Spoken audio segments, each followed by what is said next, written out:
8 भाई बहनों में सीआरएन छठे नंबर के पुत्र हैं। आर्थिक स्थिति ठीक नहीं होने की वजह से सीआरएन मूर्ति को 10+2 करके एयरफोर्स में ज्वाइन करना पड़ा।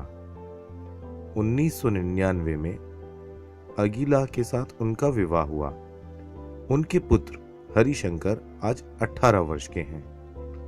2006 में मित्र के द्वारा आरसीएम की जानकारी मिली।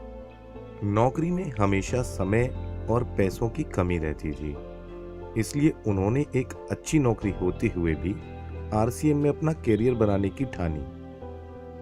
तब से आज तक कभी पीछे मुड़कर नहीं देखा।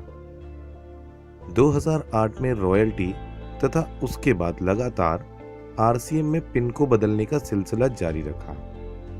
आज वो आरसीएम के ब्रांड न्यू रूबी हैं। इस पिन पर पहुंचने के बाद उन्होंने अपने साथ काम करने वाले लोगों के सामने यह उदाहरण पेश किया है। अच्छी जिंदगी हमेशा महान जिंदगी की दुश्मन है। लोगों के पास जाते थे, पहले लोग मेरे ऊपर बहुत अफसोस हो रहे थे, क्योंकि आप गवर्नमेंट का इतना अच्छा नौकरी था, छोड़ के क्यों मार से मैसेज कर रहे हो। उनको विश्वास नहीं हो रहा था कि मैं एक सेंट्रल गवर्नमेंट डिफेंस का काम छोड़ के आरसीएम कर रहे हैं। और उस समय केरला में लोगों को आरसीएम के बारे में ज़्यादा जानकारी भी नहीं था और प्रोडक्ट भी उपलब्ध नहीं थे। फाइनेंशियल स्टेटस उतना अच्छा नहीं था। एयरफोर्स का आपका मालूम है ना कितना मिलेंगे हमें। 2008 में मूर्ति सर बहुत साधारण आदमी था, लेकिन बहुत उत्साहशाली था। कोई भी चीज़ पॉजिटिव लेता था।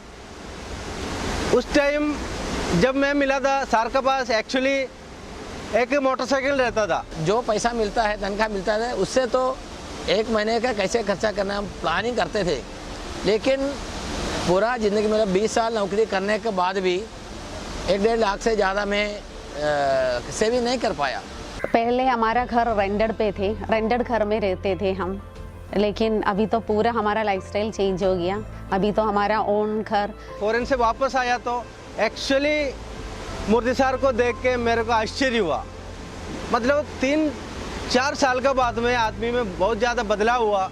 एक बहुत बड़ा अचीवर के रूप में एक स्टेज में मिला। तो मेरा बेटा का बहुत इच्छा था, उसको MBBS करना था। इसका रैंक 3000 में आया था, लेकिन मुझे कोई टेंशन नहीं था।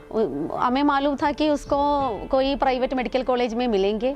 मैंने बेटा को बोला कि हमें तो आरसीएम है ना, इसलिए मुझे कोई टेंशन नहीं है। वो जितना फीस है वो तो पूरा हम अभी दे सकते, इसलिए उसका इच्छा की सफलता अभी हुई है। आज उनका जीवन शैली देख के मुझे भी उनका जैसे होने के लिए मैं कोशिश करता हूँ। मेरा अपना एक घर मैंने खरीदा है। आरसीएम में आने के बाद ही मैंने कार खरीदा है। हमें तो इतना एजुकेशन आरसीएम बिजनेस में इतना एजुकेशन मिला है, बाप रे। आरसीएम में एकदम मज़ा से हम काम कर रहे हैं। और केवल ये मात्र नहीं, मैं बहुत सारे लोगों को मदद कर पा रहा हूँ। और नया गाड़ी है, पहले 2 व्हीलर थे। आरसीएम में आने के बाद यही चेंज हो गया कि कोई शॉपिंग मॉल में जाने के टाइम में और शॉपिंग के लिए कोई पे जाने के टाइम में मैं तो देखते नहीं है क्या है, कितना खर्च है, वो क्रेडिट डेबिट पूरा वो देखने की ज़रूरत ही नहीं है। I have an advice to give to all the ladies that they have to give support to their husband.